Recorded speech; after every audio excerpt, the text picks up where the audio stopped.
What you love is getting into bed. I said, you're an idiot. Why would you do that? What a waste of time. Love life more. If you want to get up like a lion, you can't go to bed like a donkey.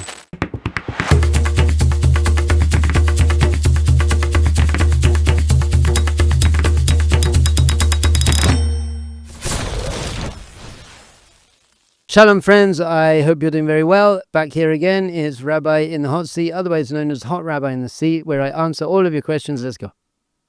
How do I become a happier person?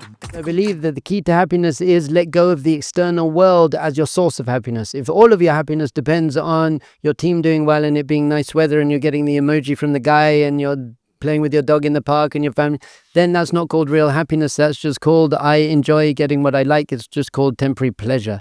True happiness comes from two things. Number one, having a positive attitude to life, having a good mindset, having gratitude, having self-worth, being a giver, not being a victim to your pain, having a positive attitude that defines your experience of life. So everyone has a baseline level of happiness, and that depends on your attitude to life. And the more you can raise your attitude to life, the happier your baseline level of happiness is. And yes, when your team wins, you feel good, but then you come back to your baseline. And when something bad happens, you feel bad, but you come back to your baseline. You always come back to your baseline. And your baseline is dependent on your attitude. So someone who has a very, very good attitude to life, they do feel sad sometimes, but very, very rarely. And when they do, they process it much quicker and they feel happy a lot, and little things make them happy. Actually, someone came up to me the other day and said, you know what, you're a bit childlike. And I said, I know, that's why I'm happier than you, because I just find the joy in everything. So the first thing is tapping into having a positive attitude, focusing on the good in yourself and the world around you, and growing from the bad and the challenges and the pain in your life. The second thing is your soul, your neshama. You are happy. That's your intrinsic state of being.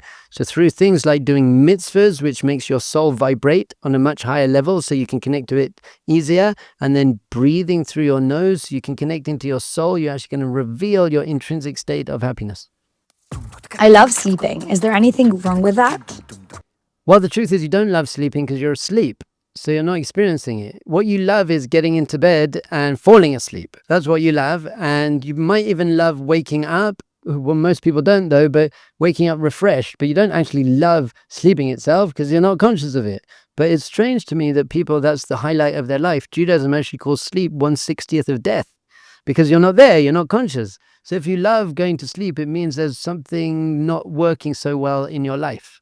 How much sleep do you need?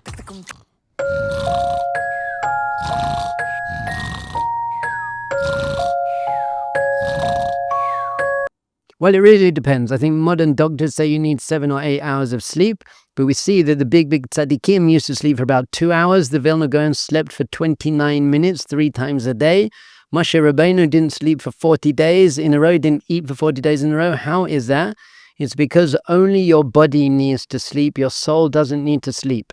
So the more you fed your soul through Torah and mitzvahs and kindness and meditation, and the more you identify as a soul, and the more you express your soul in the world, the less you actually need to sleep, because your physical body doesn't dictate the terms anymore. You still have to sleep a little bit because we're human in the body, but it's going to really depend on your spiritual level. Someone asks, I want to sleep less. What should I do? Love life more. The more you love life, the less you want to sleep. I actually can't stand sleeping. It gets in my way. I obviously, like everyone, that moment of lying down feels a little bit good, but I'm like, I don't want to do this. I've got so much to do. I want to empower the world. I want to write books. I want to run meditation courses. I want to help widows and orphans of soldiers who died in Gaza. I want to do amazing, amazing things. The more you love life, the less you need to sleep. And that also works with the fact that if you're passionate, then you can go through the day with less sleep, because I'm so passionate about everything I do. I'm filming this now. That gives me a lot of vitality. Straight after this film, I'm going to be giving a class to the public. That gives me a lot of vitality. And then I'm going to give another class. That gives me vitality. And then I'm going to daven mincha. That gives me vitality. I'm going to go home, spend time with my wife and my children. I'm going to go for a run in the park. That gives me vitality. So everything I'm doing during my day is actually giving me vitality, so I don't feel tired and worn out during the day. But yes, when I hit bed, I'm asleep in a second. In fact, someone asked me the other day, how long after you go to bed does it take you to fall asleep? And I said, I'm not going to bed until I'm already asleep. My wife had to come down and say, no, I fell asleep on the table again. You got to go to bed, or I'm falling asleep on the couch. Because I'm not going to, someone said to me the other day, I was tossing and turning for like 2 or 3 hours trying to fall asleep. I said, you're an idiot. Why would you do that? What a waste of time.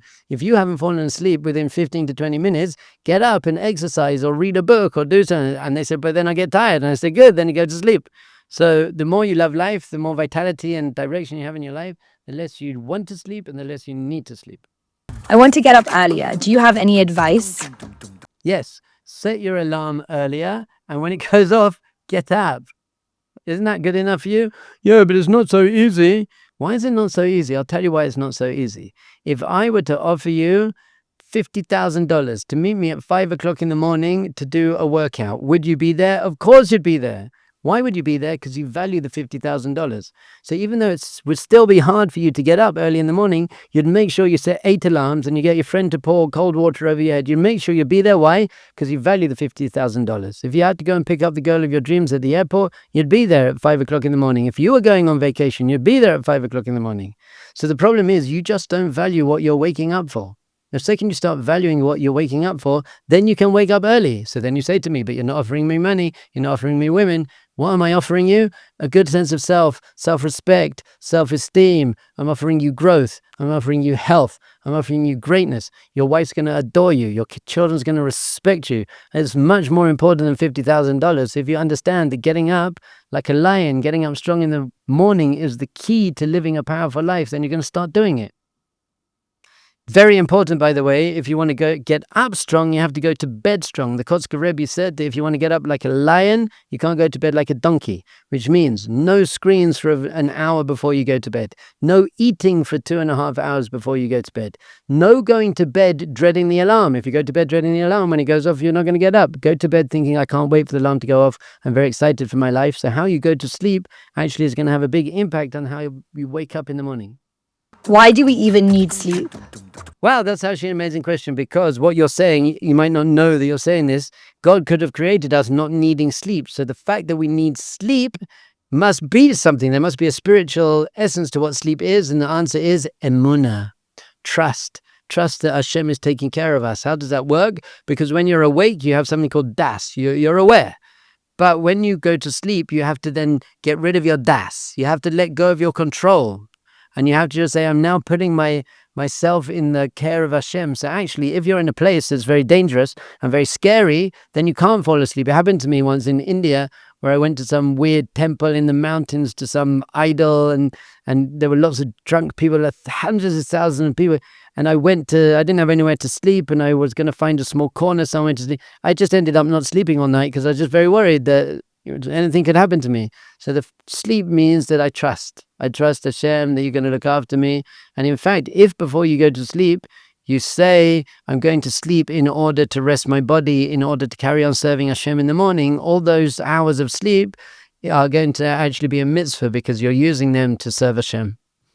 That's why we say the Kriyat Shema Alamita. We say the Shema before we go to sleep, which has loads of different pasukim, different verses about trusting Hashem and putting my faith in Hashem, and that's what sleep is really for. Okay, here we go. So we spoke about sleep today, and I hate sleep. I think if sleep is the highlight of your day, there's something really wrong with your life, and we need to talk about that. Although sleep is very important, you should have enough sleep, 7 to 8 hours for a normal person, but you want to be knocking off that time, because if you sleep for 8 hours a day, and you live to 90 years old, you just slept for 30 years of your life. Do you know what you could do with the 30 years of your life? If you slept for 1 hour less a night, that would be 365 hours a year, which is about 15 days. Do you know how much Subway Surfers and Blockbusters at Candy Crush you could play in 15 days? You could do something meaningful for those 15 days. So stop sleeping so much. Get up, get out of bed, live a great life. Like, subscribe, sign up, send your questions, stop sleeping. Let's live a great life. See you next time.